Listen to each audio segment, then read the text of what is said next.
Assalamualaikum warahmatullahi wabarakatuh. I'm Sonia Lestari. In this video, I will explain about talk in early years. Jadi talk in English itu menjelasin kalau itu bagaimana sih guru itu membangun komunikasi yang bagus, yang efektif itu dengan anak usia dini itu dalam proses pembelajaran. Nah, anak-anak yang datang ke sekolah itu memiliki kemampuan yang berbahasa yang diperoleh dari lingkungan keluarganya. Nah, tapi ketika memasuki sekolah itu mereka mengalami transisi dari lingkungan rumah ke lingkungan belajar gitu yang memiliki aturan komunikasi yang berbeda. Karena itu guru itu perlu memahami gitu bahwa setiap anak itu memiliki latar belakang bahasa yang beragam sehingga cara mereka berbicara itu juga berbeda-beda. Bahasa yang sudah dikuasai anak itu di rumah itu tidak boleh dianggap sebagai kesalahan ya. Jadi melainkan dijadikan sebagai dasar atau fondasi itu untuk mengembangkan kemampuan berbahasa yang lebih baik di sekolah.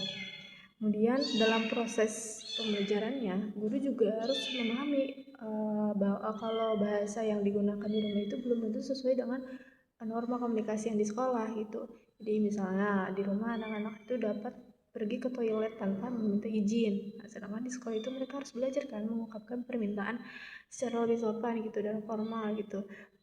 Atau meminta izin kepada guru gitu. Nah, jadi tugas guru itu bisa bukan mengoreksi latar belakang bahasa anak, tapi membantu mereka itu mengembangkan kemampuan komunikasinya dengan situasi dan konteks-konteks yang berbeda.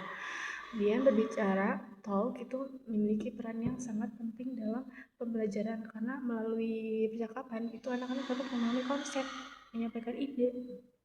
Nah, percakapan itu dapat diibaratkan seperti permainan tenis gitu, di mana pembicara atau speaker ini dan pendengar itu saling bergantian memberikan respon hal ini. Nah, jadi itu menunjukin bahwa kalau komunikasi itu harus berlangsung dua arah, berbeda dengan kemampuan membaca dan menulis ya. Biasanya diajarkan seperti eksplisit, kemampuan berbicara, berbicara itu berkembang secara alami itu melalui interaksi. Nah, salah satu cara yang dapat dilakukan guru itu mendorong siswa berbicara itu adalah melalui kegiatan news time atau sharing time. Nah, pada kegiatan ini tuh guru itu memberikan kesempatan kepada siswa itu untuk menceritakan pengalaman, kegiatan sehari-hari atau hal-hal yang berkaitan dengan materi pembelajaran. Nah, jadi kegiatan tersebut itu membantu siswa mengungkapkan ide atau ide sekaligus meningkatkan rasa percaya diri dalam berbicara. Nah, selain itu guru juga dapat menggunakan puppet atau boneka dan storytelling sebagai media pembelajaran. Nah, menggunakan boneka itu membuat suasana itu belajar lebih menarik, sedangkan cerita yang dapat kayak kosakata mendorong siswa untuk berkomunikasi. Nah, pengembangan kemampuan berbicara juga dapat dilakukan melalui role play. Ya, role play yaitu permainan peran yang dimana siswa itu berpura-pura menjadi dokter, guru, kasir, pelanggan, dan masih banyak lagi. Nah, dalam kegiatan ini tuh siswa itu menggunakan bahasa dalam situasi yang menyerupai kehidupan real life. Nah, sehingga kemampuan komunikasi mereka itu berkembang. Guru juga dapat melakukan teacher intervention. Nah, itu tuh ikut terlibat dalam permainan tanpa mengganggu jalan aktivitasnya. Kehadiran guru dalam permainan itu bertujuan untuk memperkaya kosakata, memberikan contoh penggunaan bahasa yang benar, serta membuat siswa itu mengembangkan kemampuan komunikasi.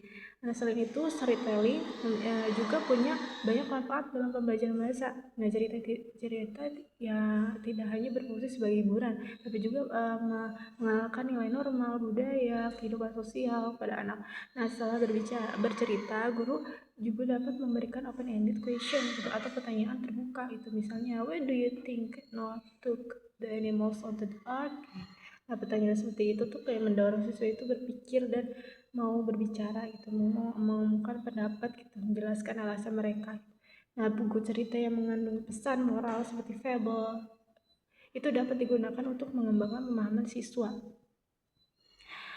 Ya, kemampuan listening juga bagian penting dalam pembelajaran bahasa. Nah, listening itu tidak cuma berarti mendengarkan instruksi guru, tapi juga memahami informasi dan memberikan respon yang sesuai gitu. Nah, guru itu dapat mengembangkan kemampuan menyimak siswa itu melalui berbagai aktivitas kayak mendengar cerita rekaman, kemudian lagu, storytelling, listening comment, juga role play. Nah, kegiatan-kegiatan tersebut itu membantu siswa itu menjadi pendengar yang aktif, juga meningkatkan kemampuan memahami bahasa lisan. Nah, dalam pembelajaran bahasa, guru juga harus memperhatikan language diversity dan identity. Nah, setiap anak itu memiliki identitas bahasa yang berbeda sesuai dengan lingkungannya. Uh, uh, dengan itu guru tuh perlu menghargai keberagaman tersebut dan membantu siswa itu memahami bahwa penggunaan bahasa itu dapat berbeda sesuai dengan situasi. Salah satu kegiatan yang dapat dilakukan adalah membuat language profile yang menanyakan kepada siswa itu kapan mereka menggunakan bahasa daerah, bahasa Indonesia, dan bahasa Inggris. Okay, that's all from me. Thank you. Assalamualaikum warahmatullahi wabarakatuh.